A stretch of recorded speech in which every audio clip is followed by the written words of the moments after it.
cae de madura. El tratamiento de elección de la granulomatosis de Wegener, el tratamiento de elección es ciclofosfamida y con una tingencia oral, oral, oral.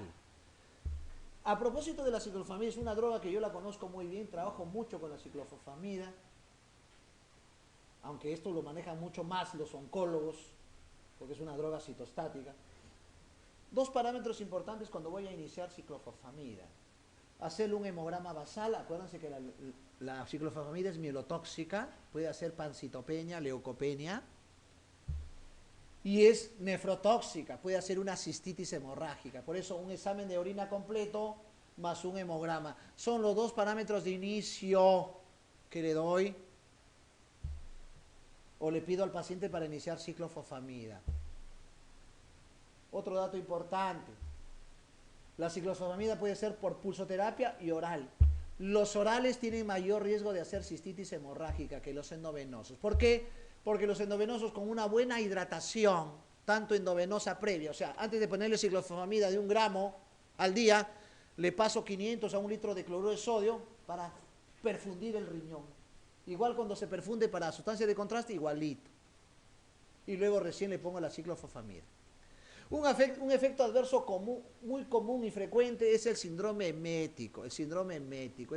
Si le preguntan, ¿cuál es el efecto común de la ciclofosfamida? La emesis, las náuseas, los vómitos.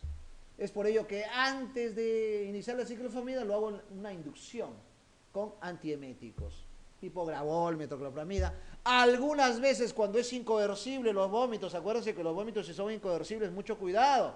Mallory Weiss, laceración del esófago, hemorragia digestiva alta sin melena, Mallory Weiss.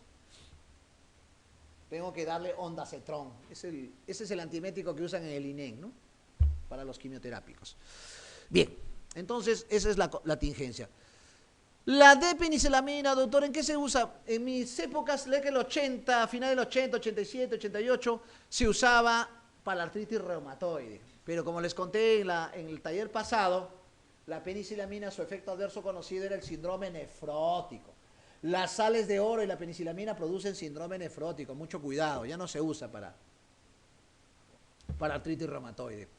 Actualmente, con pocos estudios y con pobres respuestas a nivel dermatológico, se está usando en esclerodermia. La penicilamina se usa hasta actualmente en esclerodermia. Esteroides a dosis altas en todas las patologías vasculíticas, sobre todo cuando hay emergencias. Uso de pulsoterapia a altas dosis. ¿Cuándo hablo de altas dosis de corticoides? Hablo de 500 a 1 gramo. Son dosis brutales. Brutales. Que pueden producir incluso muerte súbita al paciente por arritmias malignas. O pueden producir un glaucoma agudo por dosis de corticoides altos. O pueden producir una cetoacidosis diabética, una cetoacidosis por hiperglicemia. O sea, me juego, ¿eh? Me juego, estoy en el limbo. ¿Ya? Riesgo-beneficio. Pero recién a esas dosis apago el terremoto inmunológico, lo que decía en su tesis el maestro Subaustes, el terremoto inmunológico que existe en estas patologías colagenopáticas. Él decía, no es una enfermedad metastizante, no es una enfermedad infecciosa, no es una enfermedad cancerígena, pero mata al paciente. Esa es la definición que él hacía de las colagenopatías o de las enfermedades inmunológicas. ¿Ya? Entonces, criterios de corticoides a dosis altas, hemorragia intraalveolar, neurolupus, glomerulonefritis lúpica, paresia diafragmática, miocarditis lúpica, son criterios de corticoterapia a dosis altas. La cetroprina se está usando con mucho ahínco también en pacientes con lupus, pero con pocos resultados. La cetroprina se ha tipificado, se hace un poquito más para hepatitis autoinmune, me supongo que lo han hecho en gastro ustedes eso. Y esta es mi droga electiva, yo la uso mucho, el metrotexate, pese que en el paciente caucásico, en el paciente europeo, americano, tiene muchos efectos adversos. La metrotexate, acuérdense que su mecanismo de acción es inhibir la tetrahidrofosfato reductasa. Por eso los pacientes hacen anemia megaloblástica por uso crónico de metrotexate. La dosis viene de 7.5 a 20 miligramos. Puede ser oral o endovenoso. Pero el metrotexate tiene otros efectos cuando se usan a largos tiempos. Hacen fibrosis pulmonar o neumonitis pulmonar y hacen fibrosis hepática o cirrosis hepática en los pacientes, aparte de la anemia megaloblástica. Entonces el metrotexate yo lo uso mucho porque es una droga que tengo muchos pacientes con artritis reumatoide, con Sjögren, que van bien con metrotexate. Tengo años y la paciente ni siquiera tos tiene. Sus TGO, TGP en 10, 8. O sea, para el paciente poliétnico, como somos nosotros, como somos poliétnicos, creo que esos efectos adversos no se ven como los caucásicos europeos, anglosajones y americanos. En la clase describe por doquier efectos adversos por la cual se abandona la droga. Yo he usado dosis tope y no he tenido efectos adversos. Entonces es una droga, primero, muy buena biodisponibilidad. Es una de las drogas remisivas en artritis reumatoide, espectacular. Vienen pacientes con deformaciones, le das metrotexate por un cierto tiempo y el paciente ya está moviendo la mano con buena capacidad funcional. Entonces es una droga muy buena y barata. Como caramelo, vienen así, en frascos, ¿no? Creo que la pastilla cuesta 0,10 céntimos, 0,20 céntimos en el INEM, ¿no? Entonces es una droga muy buena. Pese a que han salido ya los biológicos como el infliximab, el rituximab, etanercept, como drogas biológicas actualmente, ¡boom!, ¿no? Ya se viene el Congreso Europeo de Reumatología en París, Euler, ojalá que viaje. Vamos, la púrpura de Henon-Scholem, entonces la clave sería ciclofosfamida. Vamos a la pregunta 12. La púrpura de Henon-Scholem cae de maduro. Acuérdense que es una artropatía, una nefritis en niños, dolor abdominal, púrpura no vasculítica y no produce trombocitopenia. ¿Hay artritis? Sí. ¿Hay lesiones cutáneas purpúricas? Sí. ¿Hay cuadros gastrointestinales? Incluso pueden dar hemorragia digestiva baja, hematoquesia. Nefritis, sí. No hay síntomas neurológicos. La 12, la C. Esto es muy importante discernir porque hay una púrpura que se llama la púrpura trombocitopénica trombótica o conocida como la enfermedad de Moscovich, que les he hablado en el taller de hematología. Les hablé de ese cuadro. Esa patología en la cual hay púrpuras, las plaquetas descienden, hay anemia hemolítica microangiopática, hay nefritis, hay ictericia, hay convulsiones, hay dolor abdominal. Esa es la trombocitopénica trombótica, el Moscovich, para diferenciar del Henon-Scholem que no hace trastornos neurológicos. ¿Ya? La clave de la 12, la C. Un niño de 4 años, ojo, pediátrico.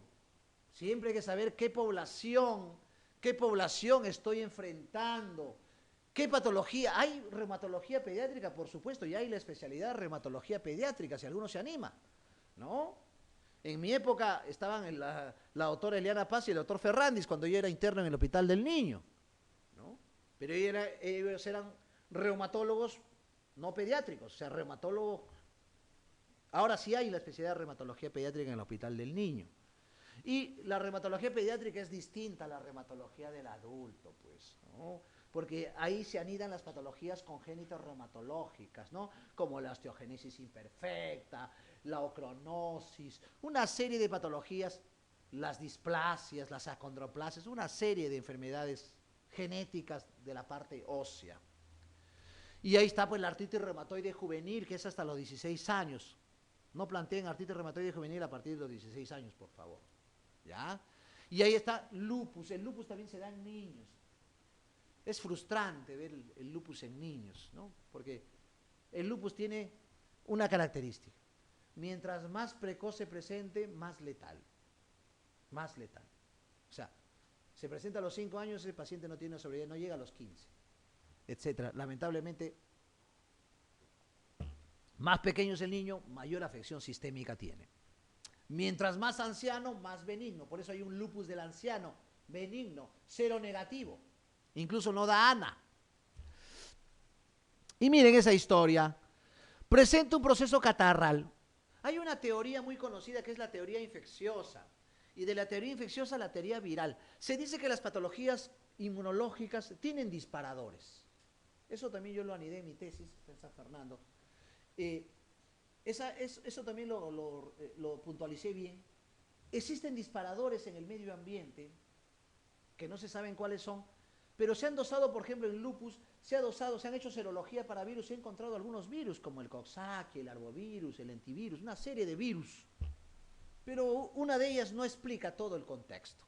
Entonces, miren, siempre hay un disparador infeccioso, un proceso catarral, un proceso viral. Comienza con dolor abdominal, tipo cólico, lesiones eritematosas puntiformes en extremidades, que se han hecho purpúricas, y dolor en la tumefacción del tobillo derecho, ¿no? ¿Cuál es el diagnóstico más probable? Esta es una púrpura anafilactoide o de Henon-Schollen. También eres un hombre antiguo. Anafilactoide o de Henon-Schollen. Doctor, una púrpura trombocitopénica idiopática, creo que les comenté en el taller hematológico. PTI, la púrpura trombocitopénica autoinmune o idiopática se presenta netamente, hace afección plaquetaria, no hace otras afecciones, se circunscribe en la plaqueta, ahí está. Y cuando se traduce clínicamente, epístasis, hemorragia conjuntival, gingivorragia, hematoquesia, melena, etc. Y sus lesiones petequiales, purpurales, equimóticas. En eso se circunscribe, no hace artralgias, no hace fiebre, en eso se circunscribe el PTI, muy frecuente en niños, en jóvenes, y es benigno. La tromboastenia, ustedes ya vienen de un taller hematológico, ya hemos hablado de las trombofilias. Las trombofilias son alteraciones de los procoagulantes, y las tromboastenias, ¿qué son? Son alteraciones de la agregación plaquetaria. Acuérdense que el tromboxano que está dentro de la plaqueta actúa mediante un receptor que es la glicoproteína 2A3B. Esa se llama la trombastenia de Glassman. Hacen el síndrome de la plaqueta floja. Por eso los pacientes sangran. La artritis reumatoide juvenil es una variante. Ojo, STIL no es artritis juvenil, ¿eh? Es un tipo de artritis juvenil. Quiero que me entiendan. El STIL está dentro de la artritis reumatoide juvenil. Para diferenciar de un STIL que hay en el adulto, que lo vamos a hablar. El STIL juvenil es dolores articulares en un niño que afecta el ojo, uveitis, que hace hepatosplenomegalia. Ese es el STIL juvenil, a diferencia del STIL del adulto. Si no, revisen mi trabajo de STIL del adulto, hace como 7 años, publicado en una revista internacional y nacional, relacionado a un componente de linfadenopatías, fiebre, se comporta como un cuadro infeccioso, dolor faríngeo, linfadenopatías, artralgias, eritema, ferritina alta. Eso es un STIL del adulto, una enfermedad reumatológica. Y la poliartritis nodosa, muy conocida, acuérdense, ¿no? Hematuria, glomerulonefritis, miocarditis, polineopatía, anticoestreno B. Estamos repitiendo lo mismo para que fijen los conceptos, y esto es medicina, pues, ¿no? La clave sería la B. Doctor, 11:30, estoy en la pregunta 14. Mujer de 30 años, con historia de 15, veo en todos un ojo de entusiasmo, están un poco exoftálmicos. Ya, me alegra su motivación. Creo que trato de transmitirle mi motivación a ustedes. Yo con ustedes aprendo un montón. Para mí estar acá es un honor, verdaderamente. Y no se preocupen, vamos a llegar a la pregunta 100, ¿eh? Tranquilo nomás. Ya, que pasen 5 horas, dice el doctor, no hay problema, doctora, siga hablando usted. Después me van a escuchar en la grabación. Mujer de 30 años, con historia de 15 años de rinitis alérgica. Miren esa historia. Ya por ahí ya está el doctor, ya no avancemos. Churestrao, doctor, rinitis alérgica con componente articular, ese es Churestrao. ¿Se acabó? Ganaron, ¿cuántos segundos? Un montón de segundos para responder 5 preguntas más. La clave la C. No, doctor, pero yo he venido a escucharle, pues, me he madrugado para venir a estar con usted, pues, doctora, que me deleite de su disertación, ¿no? Muy bien, muy bien. Eso es lo que yo quiero resaltarles también. Esos asmas, doctor, mi hijo no mejora de su asma, le llevo al mejor asmólogo, nada, doctor. A mi hija ya su enamorado le prohibió que regale peluches, doctor, y sigue con asma. ¿Qué pasa? Ahí están los Churestraos. Ya no piensen en caballitos, piensen en cebras. ¿Se dan cuenta? Esa es la medicina que les quiero transmitir hoy, ¿no? Entonces, ahí está, pues, rinitis alérgica, diseño de asma extrínseco, está con inhaladores, con esto, con el otro, con dieta con vitamina A, natación, cada invierno en Lima me voy a Santa Rosa de Quibes, me voy a Arequipa. ¿Qué está pasando? ¿No? Hay que buscar otras causas, ¿no? Estudio médico demostró eosinofilia, cantadito, pues no tiene asma, y el asma de eosinofilia, pues doctor, la rinitis también de eosinofilia. Acuérdense, causas de eosinofilia en el Perú: parasitosis, asma y rinitis, las tres causas más frecuentes, pues, ¿no? Pero cuando esa eosinofilia rebasa el patrón normal, que es hasta 500, es una eosinofilia de asma, eosinofilia de rinitis, eosinofilia de parásitos. Uy, no, este tiene 1000 eosinófilos, tiene 1200, ya está un hipereosinofílico. Ahí me pongo a pensar, ¿no? Síndrome hipereosinofílico, no hemos hablado mucho en el taller de hematología, porque no hubo casos para discutir de esa forma. Cuando hablamos de síndrome hipereosinofílico, cánceres. La leucemia eosinofílica monocítica cursa con gran eosinofilia. Parásitos, pero esos parásitos no comunes, no un ascarito, pues, no es un ascar, una teña, no, pues, no. Hay que pensar, pues, en un necatur, hay que pensar en una hidatidosis, pensar en una triquina, ¿no? Que dan la fasciola, que dan grandes hipereosinofilias, ¿no? Otra causa de hipereosinofilias es una enfermedad endocrinológica. Acabo de ver ayer un caso con mis alumnos de la San Martín. Addison. El Addison da grandes hipereosinofilias, ¿no? Y de las vasculíticas, Chur-Strauss, ¿no?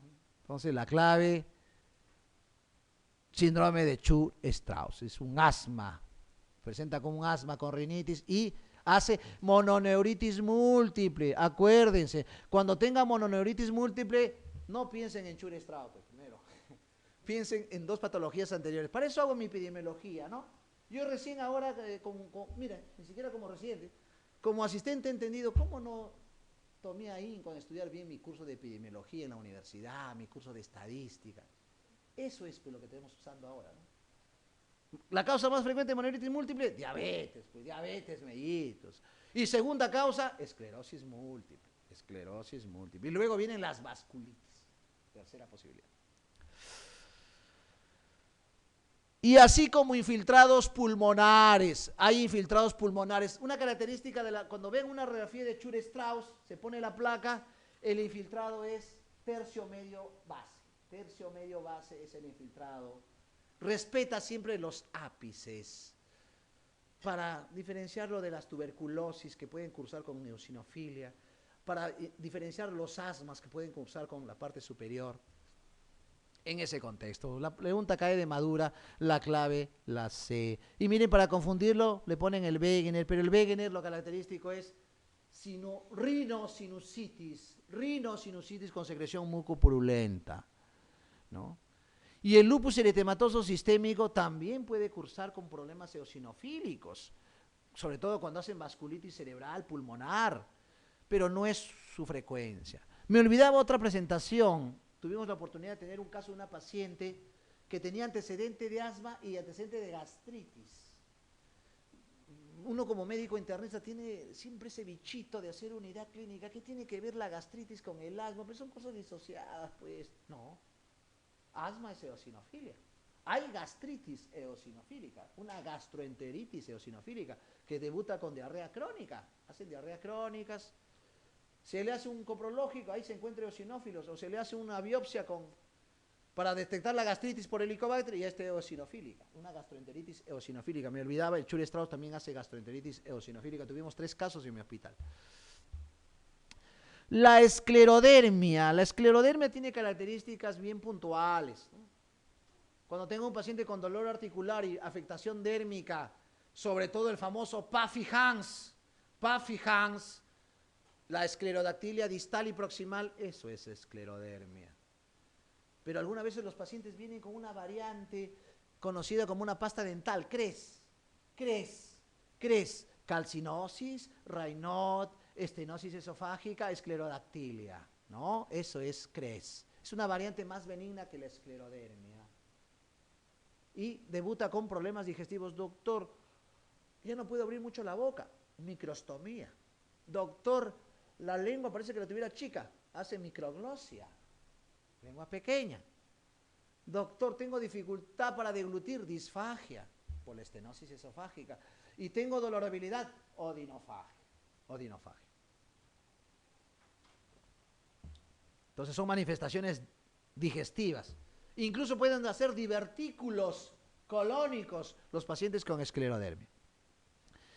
Y la linfangioliomiomatosisis es una afectación pulmonar rarísima. He visto un caso en mis 17 años de médico. Debutó con un neumotórax bilateral. Cuando tengan neumotórax bilateral, primera posibilidad, HIV.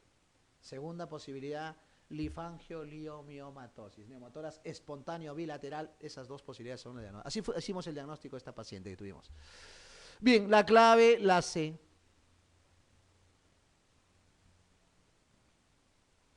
¿Cuál de los siguientes hechos es indicación de corticoterapia en el púrpura de Henon-Schollen? Normalmente el Henon-Schollen se trata con AINES.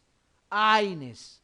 Un AINE muy conocido, poco usado actualmente. Ahorita solamente se usa, ¿saben en dónde?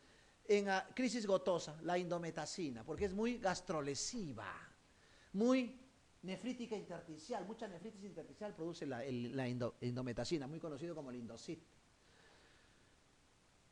Y solo se usa corticoides en algunos casos como un síndrome nefrótico. En el síndrome nefrótico se usa corticoides. Corticoides. La clave, la B.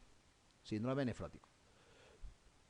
Ya ustedes saben, pues no, síndrome nefrótico, proteinuria más de 3.5 gramos, albúmina menor de 2 gramos, dislipidemia, edema. Esas son las características. Edema generalizado con gran fovea de síndrome nefrótico. Acabo de discutir un caso ayer con la Universidad Villarreal de hipotiroidismo con síndrome nefrótico. Rara asociación, hipotiroidismo con síndrome nefrótico. He encontrado una bonita revisión. Ahora, ojalá que haya la oportunidad que les remite esa información. El diagnóstico de púrpura de Henon-Schollen se establece definitivamente cuando se encuentra, esta es la respuesta, pues la inmunofluorescencia directa IgA, inmunoglobulina A en vaso de la dermis, una biopsia. Había un famoso test que se llamaba el test de lavanda.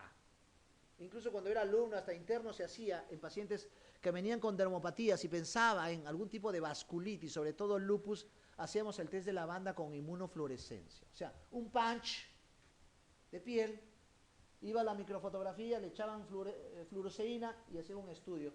Si pintaba de verde y fluorescía, eso es test de lavanda positivo, diagnóstico de vasculitis dérmica, ¿no? Es parecido a esta prueba. La clave sería la E. Entre los siguientes hallazgos, uno no forma parte de los criterios diagnósticos de la ARA para enfermedad de Behçet, o Behçet también se dice, término francesado. Úlceras orales recurrentes, acuérdense. Úlceras posteriores. Úlceras genitales recurrentes, no siempre CTS. No siempre ETS. La que se relaciona más a TS es el Reiter. Reiter. ¿Qué es Reiter?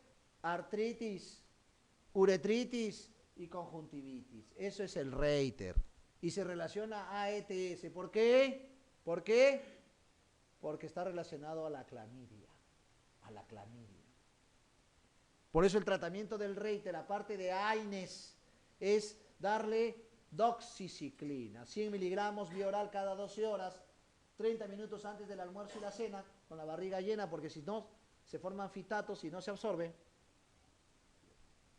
Por 14 días, ese es el tratamiento de la clamidia. Si quieren comprobarlo, hacen serología IgG y IgM para clamidia. Lesiones orales, lesiones oculares, artritis y prueba de patergia positivo. Esta es una pregunta muy interesante, muy interesante. Creo que la pregunta más concreta sería, ¿cuáles son los criterios diagnósticos mayores que no forman parte del Behçet? O sea, que forman parte del Behçet y no está dentro del contexto. O sea, no forma parte del Behçet, pero está dentro de la enfermedad. O sea, si yo reviso, todas presentan el Behçet. Todas.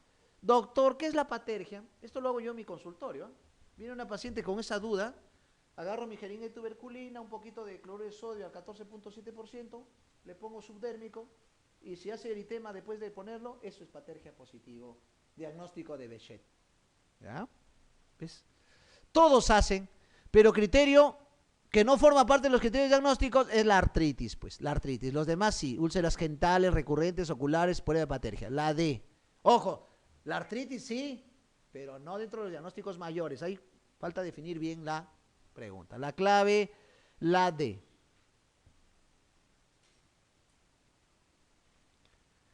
Tratamiento de lesión de la neumatosis de Wegener, cae de maduro, la 18, la E, ya le hemos hablado. Doctora, ahí está la ciclosporina, quiero que me hable un poquito de eso, ciclosporina. La ciclosporina es una droga, cuando por ejemplo tengo un paciente que es alérgico o no responde bien a la ciclofosfamida y la cetropina, mi tercera opción es ciclosporina en lupus. En nefritis lúpica uso bastante ciclosporina en ese contexto. Pero actualmente se le pregunta, el tratamiento gold estándar para nefritis lúpica, micofenolato, ya estamos usando, en el seguro es gratuito para los pacientes, están usando micofenolato con buenas respuestas histopatológicas. O sea, ¿qué quiere decir eso? Un paciente que va con lupus, le hacen biopsia y encuentran una glomerulonefritis membranosa lúpica, le dan micofenolato por 6 meses y el paciente va a mesangiar, o sea, regresiona. Acuérdense que cuando les hablé de las glomerulopatías, las glomerulopatías no son estáticas, son dinámicas. El tratamiento es para regresionar, para mejorar el estadio de la nefritis. Doctor, la plasmaféresis es parte de unas terapias alternativas de lupus, ¿no? La plasmaféresis, anticuerpos monoclonales. Les comento un caso de un neurocirujano, un amigo mío de mi promoción, su hijita de 12 años comenzó a hacer artralgias, luego hizo un componente de rash malar y en un evento convulsionó. Hasta ahí fue tratada aparentemente por la artralgia, netamente no pensaban que era lupus, pero cuando convulsionó ya se declaró el neurolupus. Mi colega médico de la Naval lo ve con los mejores reumatólogos clínicos y como tenía la posibilidad de que por su hospital lo lleva al mejor centro de John Hopkins y lo ve la lupóloga, una de las lupólogas, la doctora Smith, y para sorpresa de él, el tratamiento era lo mismo, le habló de anticuerpos antinucleares, rituximab, plasmaféresis, pero nivel B, nivel 3, o sea, nivel C de respuesta. O sea, al final el tratamiento sigue siendo, desde que yo era alumno y ahora tengo asistente con 11 años, sigue siendo ciclofosfamida, corticoides, micofenolato, sigue siendo las drogas de tratamiento del lupus. Hay mucha teoría biológica, pero sigue siendo todavía estándar en el mundo. Mi colega ya se imagina cómo vino, ¿no? Todo lo que se le había hecho acá es lo mismo, le dijo, la consulta creo que le costó $2.500, ¿no? Ya se imagina, para que le diga lo mismo. Bien, plasmaféresis estamos usando mucho en pacientes con púrpura trombocitopénica trombótica, es el tratamiento, ¿eh? La actitud diagnóstica inicial más correcta en un paciente de 65 años con un cuadro clínico de cefalea frontoparanteal rebelde a analgésicos habituales de 2 meses de evolución, acompañada de astenia, anorexia, pérdida de peso, fiebre, debilidad de cintura escapular y pelviana, ¿no? Anemia, miren este dato, paciente de 65 años, tiene cefalea. Esto es lo que le llaman la cefalea de Horton, con H, Horton. Tiene una velocidad de sedimentación. Son pocas las patologías que me hacen velocidad de sedimentación más de 100. No se olviden. Tuve la oportunidad de tener un paciente que tenía 150 de velocidad de sedimentación y fue una poliangitis microscópica. Tuve la oportunidad de ver un paciente con 105 de velocidad de sedimentación y fue una arteritis de la temporal. Tuve la oportunidad de tener un paciente con 101 de velocidad de sedimentación y fue un paciente con una leucemia, ¿no? Una leucemia severa. O sea, la velocidad de sedimentación más de 100, STIL. El STIL del adulto cursa con velocidad de sedimentación alta. El diagnóstico, es una arteritis de la temporal. El diagnóstico es hacer una biopsia de la arteria temporal.